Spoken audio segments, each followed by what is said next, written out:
अगले दिन ना जी मगरिब के वक्त मैं उस्मान भाई के पास आया तो इनके पास एक भाई का फोन आया। तो वो कहने लगे कि जी वो अली भाई जो है ना वो उन्होंने जो मुसन्नफ इब्न अबी शैबा से रवायत बताई थी ना तो मैंने जाके लाइब्रेरी में देखी है, वाकई मिल गई है। और वो जो एक हाकिम की रवायत थी ना वो मुझे नहीं मिल रही थी, वो भी मिल गई। अच्छा, इन्होंने स्पीकर ऑन किया था, मैं गुफ्तगू सुन रहा, मैं समझे कोई मुफ्ती है। तो कहता मैं लाइब्रेरी में गया तो मैंने एक चीज नोट की तो सारा कुछ मैंने उस्मान भाई को इशारा किया, मैंने कैसे पूछे कौन है? तो सर वो कहता है मैं पीको का काम करता हूं। जो कढ़ाई करने वाले, रेड़ियां लाने वाले कॉलेज के स्टूडेंट मुफ्तियों के गाटे फिट होंगे तो सर फिर वो तो चीखेंगे ना कि हमने इजमा करना है इसके खिलाफ। ना, तो खिलाफ तो इमाम ने इजमा करना है इंशाल्लाह, और कर लिया है। इजमा तो आपके खिलाफ हुआ है। अच्छा, तो मैंने फिर उस्मान भाई को इशारा किया, इससे पूछो भी तुम्हें हाकिम का नाम तुम्हारे मतलब बड़े बड़े उलमा ने नहीं सुना हुआ? मुसन्नफ इब्न अबी शैबा सिर्फ उन्होंने कहीं पढ़ा ही होगा कि देखी नहीं है। ये किताबें तो वामो नार के सामने तो कुतुबे सित्ता ही आती हैं। वो कहने लगा जी मेरे एक जो बंदी मुफ्ती दोस्त है उनकी लाइब्रेरी है तो मैं उधर जाता हूं, मैं एक एक चीज काउंटर वेरीफाई करता हूं और चेक करता हूं, निशान लगाता हूं, मैं उस मुफ्ती को बताता हूं। तो कहता मैंने फिर उन्होंने बताया इल्मी एक लतीफा। उन्होंने कहा कि मुफ्ती कहता है यार ये तू जो ये तुझे कौन बताता है? उसने कहा कि वो मैं इंजीनियर साहब को सुनूं। कहता वो तो मुर्तद है। अस्तगफुर, सीधा ओनू एक मिनट मेरे सामने बिठा, और एक मिनट नहीं काट सकता। वो कहना उन्होंने छाड़ दे, तू मेरे सामने नहीं एक मिनट बैठ सकता ना। पुरानियां गल्ला, पुराने फिरके, पुराने बुजुर्ग, ये पुरानियां गल्ला ने इस जमाने जालियत में होता था। अब तो पीको वाले, रेडियो वाले, कॉलेज के स्टूडेंट, मोची, किताबें बेचने वाले, ठीक है जी, और मटेरियल बेचने वाले, वो अब जनाब उलमा को फिट हुए हैं। तो उसने कहा ये देख ले हदीसें लिखी हुई है ना 5B में जो लिखी है करबला के ऊपर, ये निकल रही हैं कि नहीं? वो कहता नहीं अली मुर्तद है। तो उसने कहा अच्छा अली तो मुर्तद है, और अली ने जिनसे हदीसें नकल की हैं वो तो उससे बड़े मुर्तद है। आय हाय हाय, फक्की ये फक्की सारी इतने नहीं, ये सब पूरी दुनिया की फक्की अपने अपने स्टाइल ही फैल रही है। इसीलिए हमने कोई फिरका नहीं बनाया, कोई जमात लॉन्च नहीं की। मुझे बड़े लोग अभी मशवरे देते हैं कि जी वो एक प्लेटफॉर्म से आवाज पूरी दुनिया में बुलंद होनी चाहिए, एक ट्विटर अकाउंट हो।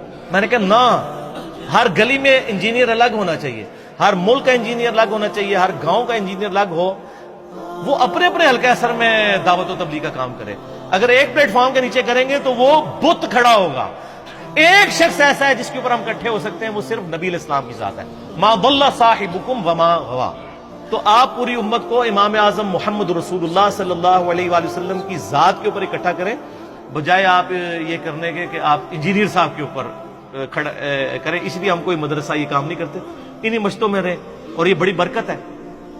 हमारे मोहल्ले में एक जो बंदियों की मस्जिद है, मुझे याद है जब मैं नया नया रिवर्ट हुआ, नमाज शुरू की तो मुझे वो वहां के आलिम साहब ने ना बाजू से पकड़ के ना मस्जिद से निकाल दिया। यानी पहले तो मेरी आदत थी, मैं तहदीस नेमत के तौर पर बता रहा हूं, मैं फजर से इशराक तक मस्जिद में इत्काफ करता था। अब तो करते करते करते यानी मामलात बड़े सुकड़ गए, क्योंकि इससे ज्यादा इंपॉर्टेंट काम शुरू हो गया तो मुश्किल हो गया मेरे लिए। तो फिर मैं नमाज पढ़ के निकल आता था। तो बल्कि वो मैं तो आमीन ज्यादा ऊंची भी नहीं कहता हूं, मैं दरमियानी आमीन जो सुन्नत है वो फिर भी उनको चुपती थी। तू उधर जाके पढ़ा कर, ये वो मैं चुप करके सुनता रहता था। मैंने मस्जिद नहीं छोड़ी, ठीक है। उसकी बरकत मैं आपको बताऊं क्या जाहिर हुई है। ये तो चाहते हैं आप मस्जिदें छोड़ दें। आज 15-20 बंदे रफुल ईदैन करते हैं, आमीन कहते हैं, मस्जिद गूंजती है, मुफ्ती साहब को कोई वट नहीं चढ़ता। लेकिन अगर मैं उस वक्त एक चला जाता तो वहां ये दावत, इसलिए मैं कहता हूं जहां है वहां लगे रहें। ये आपके भाई हैं, आप इन तक बात पहुंचाए, फिर आपको अल्लाह ताला खुद ब खुद साथी देगा। फिर उन्होंने मिन्नत की, यार आप लोग हमें गलत भी समझते हो, हमारे पीछे नमाजें क्यों पढ़ते हो? तो हमारे एक भाई जो लकड़ी का काम करते हैं, वो मुफ्ती नहीं है, उनका मुफ्ती साहब बात यह है कि अल मुसन्नफ इब्न अबी शैबा में मौजूद है।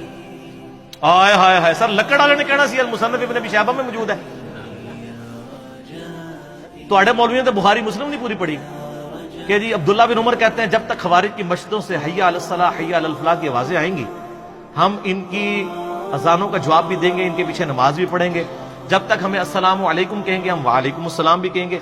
लेकिन जब ये हमें कहेंगे ना कि अपने भाइयों को कत्ल करो, तो फिर हम इनका बात नहीं मानेंगे। तो उन्होंने कहा अब्दुल्ला बिन उमर तो कह रहे हैं कि हय्या अलस सलाह हय्या अलल फलाह जहां से आवाज आए नमाज पढ़ो।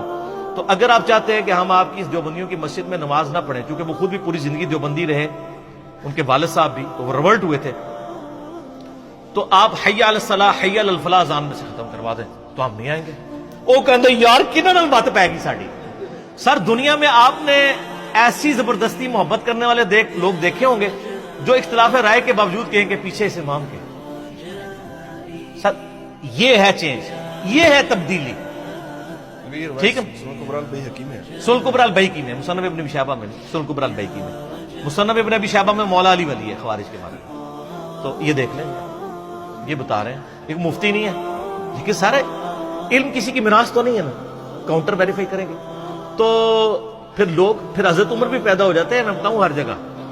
ایک دن میں فجر کے وقت آیا نا، تو فجر کی نماز شروع ہونے لگی نا، تو ایک وہاں کے ملک صاحب بڑے تھے، 6 ساڑھے 6 فٹ کا، یہ ان کی جان، اور وہاں ہر علاقے میں ذرا مال والے بھی اور روب والے لوگ بھی ہوتے ہیں نا، اسی دیوبندیوں کی مسجد میں جس کے مفتی نے مجھے نکالا تھا، نماز میں نیت کرنے لگا، مجھے کہتا ہے آج میں بھی آمین کہنی ہے، تو دبا کے اچھی آمین کہنی ہے، لیکن میں تو ذرا جذباتی نہیں ہوتا، میں نے تو اتنی کہنی تھی نا جتنی کہنی تھی۔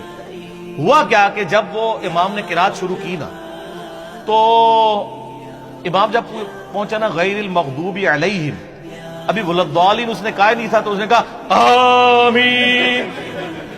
اچھا ظاہر ہے بیچارہ پہلی بار کہہ رہا تھا، وہ تو اس نیت سے کھڑا تھا کہ آج میں نے آمین اونچی کہنی۔ جب اس نے آمین کہا، امام صاحب قرات ہی بھول گئے، انہوں نے پہلی سورت شروع کی لی لا فی قریش، وہ بھول گئے، پھر انہوں نے الم تری کیف فعل، وہ بھول گئے، گھبرا گئے۔ سر ان مولویوں نے کبھی سوچا تھا کہ ہمیں بھی کوئی چیلنج کرے گا اس سسٹم کو؟ یہ تو بڑے بڑے بدماش بن کے بیٹھے ہوئے تھے، یہ ان کے قلعے تھے، ان کو کون للکار سکتا تھا؟ اچھا جی، دوسری رکعت میں بھی اس نے بڑی مشکل سے، اور اس واز بالکل بیٹھ گئی جیسے وہ مردہ ہو گیا، بالکل قرات بھی بھول گیا، الحمدللہ رب العالمین الرحمن، اس طرح اس نے قرات کی۔ اچھا یار جیسے کو ہارٹ فیل ہو جاتا ہے، کسی کو ہارٹ اٹیک ہو جاتا ہے، اچھا اب میں نے کہا یا اللہ مارے گا، آج میری شامت آ جانی ہے۔ سلام پھیر کے نا جب فارغ ہوئے نا، تو میں نے کہا یہ اس مفتی نے تو آج بہت بڑی تقریر کرنی ہے۔ جیسے ہی اس نے سلام پھیرا نا، وہ بندہ دوسری صاحب میرے ساتھ کھڑا تھا نا، وہ پرنا ایک ساتھ اپنا تولیہ بھی ساتھ لے کے آتا ہے، اس نے تولیہ ایسے ادھر رکھا، سلام پھیرتے ہی نا ایسے کر کے کھڑا ہو گیا، مولوی کی طرف منہ دیکھ کے، بس ایڈی کو جناب علمی کتابی تے مجاہدے ملت ہوندے نے۔ وہ کوئی غریب آدمی نہیں تھا، وہ ملک تھا وہاں کا، اس نے اشارہ بھی کیا بول، تو نہ پھر وہ حدیث بول سکیا نہ کوئی گل، چپ ہی کر گیا، اس نے ٹاپک ہی نہیں ڈسکس کیا۔ وہ دن آج کا دن مسئلہ فتنہ ختم ہو گیا۔ ایک دوسرے بھائی تھے، وہ بھی دیوبندی سے ریورٹ ہوئے، ان کو بڑا تنگ کرتے تھے، تو وہ تقریریں پوری اس کے اوپر کرے، اور اس کی آپ حوصلہ دیکھیں۔ سر یہ حوصلہ ہم نے لوگوں کو دیا نا کہ ممبر پہ، ہم تو پتہ ہے نا تقریر بھی ہو رہی ہو تو 2 نفل پڑھتے ہیں، بخاری مسلم میں آیا کہ آپ نے، وہ تقریر اس کے خلاف ہو رہی ہوتی تھی، وہ سیدھا پہلی صف میں کھڑے ہو کے نا اللہ اکبر، تقریر اس کے خلاف ہو رہی ہے، اسلام پھر کوئی غصہ نہیں، کوئی کچھ نہیں۔ تو بعد میں وہ مولانا صاحب کو اس نے کہا حضرت صاحب آپ ہمارے لیے بہت قابل احترام ہے، ہم نے آپ سے قرآن بچپن میں پڑھا ہوا ہے، ہم آپ کی بڑی عزت کرتے ہیں، آپ جتنا مرضی کریں گے ہم آپ کے ساتھ کوئی غصہ نہیں کریں گے، البتہ ہم ایک ایپلیکیشن تھانے میں دے دیں گے کہ عالم صاحب یہاں پہ مذہبی منافرت پھیلا رہے ہیں، پھر پولیس جانے اور ہم آپ کے ساتھ بے حرمتی والا معاملہ نہیں کریں۔ یہ تو اللہ کا فضل ہے، یہ رد الفساد اور ضرب عضب شروع ہوا ہے، تو جو دہشت گرد مولوی ہیں ان کے فتنوں سے ہم جیسے جو بیچارے انوسینٹ لوگ ہیں نا وہ محفوظ ہیں، ادروائز تو مصیبت کھڑی ہو جاتی ہے۔ اللہ سے دعا کریں کہ اللہ تعالیٰ یعنی اس ملک کو مزید یعنی استحکام کی طرف لے کے جائے، اور یہاں پہ رول آف لا ہو، جوڈیشری کی حکمرانی ہو، کوئی فوجی لیڈر، کوئی ایجنسی کا لیڈر، کوئی پولیٹیکل لیڈر عدلیہ سے اوپر نہ ہو، سب عدلیہ کو اکاؤنٹیبل ہوں، اور دلائل اور شواہد کی بنیاد کے اوپر یہ کام نہ ہو جو کچھ ساہیوال کے اندر ہوا ہے، بلکہ جو بندہ ڈیزرو کرتا ہے عدالت میں پروڈیوس کر کے عدالت سزائیں دے۔ رول آف لا یہ ہے، یہ انصاف کا نظام، یہ وہ نظام ہے جو اللہ نے اپنی کتابوں کے ذریعے، اپنے نبیوں کے ذریعے جو ہے وہ عوام الناس تک پہنچایا۔